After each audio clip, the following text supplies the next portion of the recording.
I'm Kendall with Annie's Crafts, and today we're going to be going over the basics of how to read a yarn label. This is a Premier Anti-Pilling Everyday Worsted. This is an Annie's exclusive because it was from our kit clubs, so it's just a good general label to take a look at. This is our company, and this is the type of yarn it is, so if you're trying to find more of it or trying to look it up on a website, how much it weighs, and then how much yarn is actually in this.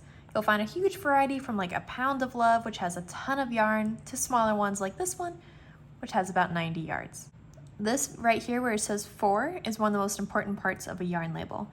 It starts from a 0, which is lace, which is super thin, to a 7, which is jumbo, which is really thick. And so this is going to help us figure out what type of yarn it is for a type of project. This can be great for stuffed animals or hats or scarves and garments, but you can totally make a blanket out of it, but it might take you a lot longer. Versus something thinner might be nice for something fancy, something thicker, obviously for a bigger project. This is also one of my favorite places. If you don't know what size hook to start with, you can start with what's on the label. This yarn recommends a 5.5 millimeter or an I. And this is based off of the weight and the thickness of the yarn and what they decided the hook size would be good for. For a medium 4, it's about a 5 or a 5.5 generally for the crochet hook size. This is going to teach you how to care for it, don't iron it. This is made out of acrylic yarn. And acrylic yarn, let's see if it has percentages on here. 100% acrylic. Acrylic is made out of plastic. Acrylic will burn, acrylic will melt.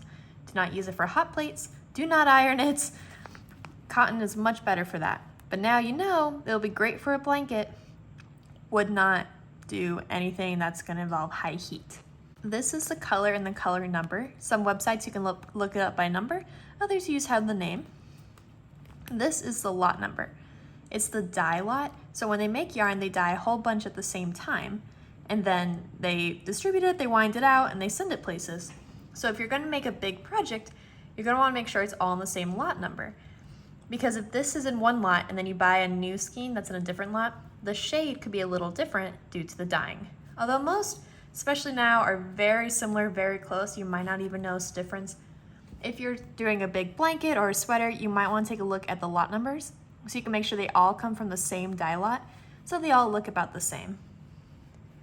Again, this was an Annie's exclusive, but this is a good generic yarn label that you'll see everywhere.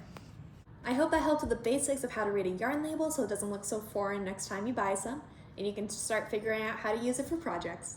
I'm Kendall with Annie's Crafts. Go ahead and comment below what your favorite type of yarn is. Can't wait to see your comments. Don't forget to hit like and subscribe. See you next time, crafters.